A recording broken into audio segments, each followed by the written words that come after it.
Hello, I am Emily Brontë. You remember my Heathcliff as a passionate, romantic lover in a tragic love story. That is the myth. But let me tell you the reality. When my novel was published in December 1847, critics did not call it a romance. They called it the book from hell. They described Heathcliff as an incarnation of evil, a monstrous mass of vice. This is not a romance. It is a psychological thriller exploring the abyss of human nature. Today, I will unseal the truth behind the nightmare I created nearly 2 centuries ago. The year was 1847, and Victorian England was a society obsessed with moral instruction. Literature was expected to elevate, to teach, to provide clear lessons about virtue and vice. My novel did none of that. The Atlas wrote that my book cast a gloom that is not easily dispelled. The Britannia condemned it as having a brutalizing influence, more savage than pre-Homeric barbarians. The Victorians were terrified by my novel's total lack of moral lessons. It was viewed as literary terrorism, a story where characters acted on raw impulse, devoid of civilized restraint. They could not comprehend a book where there were no heroes, only damaged souls tearing each other apart. You never see the truth directly in my novel. I designed it as a maze, a narrative structure where truth is buried beneath layers of distortion. There are 2 narrators, Mr. Lockwood, the ignorant outsider who constantly misreads the situation, and Nellie Dean, the biased insider who edits events for self-preservation. Lockwood projects his own romantic fantasies onto a situation he cannot understand. Nellie, who was complicit in many of the tragedies, shapes her story to hide her own guilt, particularly regarding Heathcliff. The reader, represented by your eye here, must penetrate through these layers. The result is that we never see the naked truth. We only see a distortion of a distortion. This structure forces you to become a detective, to question everything you are told. They called me the Sphinx of literature because I lived in extreme privacy. The myth says I was a fragile, shy recluse who hid from the world out of fear. Let me correct that myth. The reality is that I was a defiant stoic who actively turned my back on society. My silence was not born of fear, but of a refusal to compromise. I rejected social masks because I valued my inner world more than external validation. I lived in Haworth Parsonage with the Yorkshire moors as my companion, and I needed nothing more. Do not mistake my solitude for weakness. It was a choice, a fierce protection of my creative autonomy. My genius did not appear from nowhere. It was forged through years of disciplined world-building. When I was a child, my father brought home a set of toy soldiers for my brother Branwell. This sparked a complex creative game. While my older siblings Charlotte and Branwell created the imaginary kingdom of Angria, my younger sister Anne and I created our own world called Gondal. We wrote tiny books in microscopic handwriting, simulating the entire process of writing, editing, and publishing. Gondal was a virtual world, a simulation of war, political conspiracy, and immoral heroes. The characters I experimented with there, particularly the powerful and ruthless Queen Augusta Geraldine Almeida, became the prototypes for Heathcliff and Catherine. Gondal was my training ground. The immoral heroes I experimented with there became the foundation for the psychological complexity you find in Wuthering Heights. Let me show you evidence of my true character through 2 incidents. First, the beast. I owned a large, fierce mastiff named Keeper. When he disobeyed by dirtying the bed, I subdued him with my bare fists, striking him in the eyes until he submitted. Afterward, I personally nursed his wounds, and from that day, Keeper was absolutely loyal to me. Second, the wound. When I was bitten by a potentially rabid dog, I did not tell my family. I walked silently into the kitchen, heated an iron poker until it glowed red, and cauterized my own arm without a sound. The conclusion is clear. I was a woman of terrifying self-control, not a fragile poetess. I controlled pain, both physical and emotional, through sheer willpower. Who is Heathcliff? The text describes him as a Lascar, an East Indian sailor, or an American castaway. He is found in Liverpool, the center of the slave trade in the late 18th century. His origins are deliberately obscured, But his identity is clear. He is the other, an alien presence brought from a port city to destroy the established order of the Yorkshire gentry. Modern critics interpret him as possibly mixed race or connected to the slave trade. His fury is not just personal revenge, it is the rage of the marginalized, the excluded, the racially marked outsider who will use the system's own weapons to burn it down. Traditionally, Heathcliff has been romanticized as a Byronic hero, but let me apply modern psychology. Heathcliff exhibits all three traits of the dark triad. First, narcissism. Catherine's declaration, "I am Heathcliff," shows a total collapse of boundary between self and object. He cannot see Catherine as an independent person. She is merely an extension of his ego. Second, Machiavellianism. He strategically marries Isabella to steal the Linton fortune and manipulates his sickly son Linton into marrying young Catherine to seize inheritance through legal loopholes. Third, psychopathy. He hangs Isabella's dog to terrorize her, imprisons and abuses his wife, and shows cruelty without empathy for his victims. The verdict is clear. He is not a romantic hero, but a social predator. What Heathcliff commits is not passion. It is calculated crime. Let me introduce you to the concept of coercive control. First, imprisonment. He physically locks up Isabella and young Catherine. Second, financial abuse. He systematically strips women of their agency and inheritance rights. Third, isolation. He cuts his victims off from family and society. The insight here is crucial. What Heathcliff did was not passion. It was a calculated crime utilizing the legal loopholes of the Victorian era. Under the law of coverture, a married woman's property automatically belonged to her husband. Heathcliff exploited this law with ruthless precision. My novel is not a love story. It is a legal thriller exposing how patriarchal systems enable domestic terrorism. Why couldn't Heathcliff and Catherine marry? There are two barriers. First, the incest taboo. From an anthropological view, they were raised in the same clan as siblings. Marriage would violate the primal taboo. They slept in the same bed as children under the same father figure, Mr. Earnshaw. According to Freudian totemism, members of the same clan are forbidden from sexual union. Second, the psychological barrier. Catherine's famous line, "I am Heathcliff," represents a fear of self-fragmentation. Marrying Heathcliff would feel like marrying herself, a collapse of identity boundaries.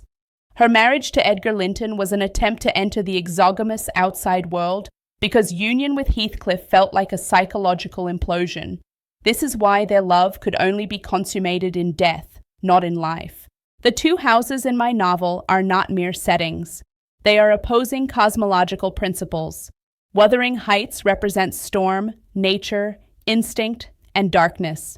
It is the space of the working class and masculine energy. Its windows are narrow and deeply set, refusing external intrusion. Thrushcross Grange represents calm, civilization, convention, and light. It is the space of the gentry class and feminine energy. Its interiors are visible through glass windows, open but fragile. Heathcliff breaks the boundary between these worlds. He is the liminal being who invades the civilized world with the weapons of savagery. The novel's resolution comes when the second generation, Hareton and young Catherine, synthesize these opposing forces through education and mutual understanding. The window is one of the most terrifying symbols in my novel. It acts as the fragile barrier between the living and the dead, safety and chaos. In Mr. Lockwood's opening nightmare, the child ghost Catherine tries to enter through the window. He rubs her wrist against broken glass until blood flows. This scene represents the horror of violated boundaries. When the membrane is torn and blood flows, the protective barrier of reality is breached. The window is the thin membrane separating our rational world from the irrational forces we try to suppress. Once that membrane is broken, there is no return to safety. The love between Heathcliff and Catherine is not eros, the life drive aimed at reproduction and survival. It is thanatos, the death drive. Here is the paradox. Physical union is impossible in life due to social and psychological barriers. The only solution is spiritual fusion achieved through death. Heathcliff's self-starvation at the end of the novel was not suicide. It was a euphoric pursuit of this final, perfect union. He stops eating, stops caring for his body, and marches willingly toward death because that is where Catherine waits. In Freudian terms, Thanatos overcomes Eros. Their love finds completion not in the marriage bed, but in the grave, where their bodies are said to walk together on the moors as ghosts. Death is not the end of their love. It is its fulfillment. My novel shows how abuse and revenge are transmitted across generations like a virus. Generation 1, Heathcliff, Catherine, Hindley, Edgar, are defined by abuse, revenge, and destruction. Their trauma poisons everything they touch. But look at Generation 2. Hareton and young Catherine are defined by education, reading, and understanding. The resolution comes when Catherine teaches Hareton to read. They sit together with a book, breaking the chain of violence through literacy and empathy. The novel ends with the second generation reading together. Education heals the wounds of the past. This is my hope, fragile as it may be, that cycles of abuse can be broken through understanding rather than revenge. How does one translate the untranslatable word wuthering? Each Asian culture translated it through its own emotional code. In Korea, it became Pokpungwi Eondeok, Hill of the Storm, with emphasis on high drama. In Japan, Arashi ga Oka, with emphasis on tragic beauty. In China, Huxiao Shanzhuang, Roaring Mountain Villa, with emphasis on a martial, atmospheric location that evokes Gothic horror or wuxia novels. Each culture translated the untranslatable word wuthering via its own emotional code. The title itself became a cultural artifact, reshaped by each society's literary expectations. The most remarkable adaptation of my work comes from Japan. Mizumura Minai's retelling, Honkaku Shosetsu, which means a true novel, transplants my story from Yorkshire to post-war Japan, specifically Karuizawa. Heathcliff becomes Taro, a man of poor, immigrant background. The adaptation is brilliant because it replaces British class conflict with Japanese bourgeois dynamics, including issues of the ethnic other in post-war Japan, reminiscent of the treatment of Korean immigrants. This is a perfect localization of class conflict and the other. Mizumura proves that my novel's skeleton, the structure of an adopted outsider, class resentment, multi-generational revenge, can be transplanted into any society with rigid class hierarchies and fear of the outsider. Heathcliff is the grandfather of the modern toxic romance lead. On the left, you see the original, raw and wounded on the Yorkshire moors. On the right, you see the trend, the wounded villain or toxic savior in Korean dramas and webtoons. Modern fandoms are still consuming relationships based on this 200-year-old blueprint of pain and passion. The archetype I created, the damaged man whose love is possessive, violent, yet somehow magnetic, has become a cultural virus. It spreads through every medium: film, television, manga, webtoons, fanfiction. Why? Because Heathcliff taps into something primal.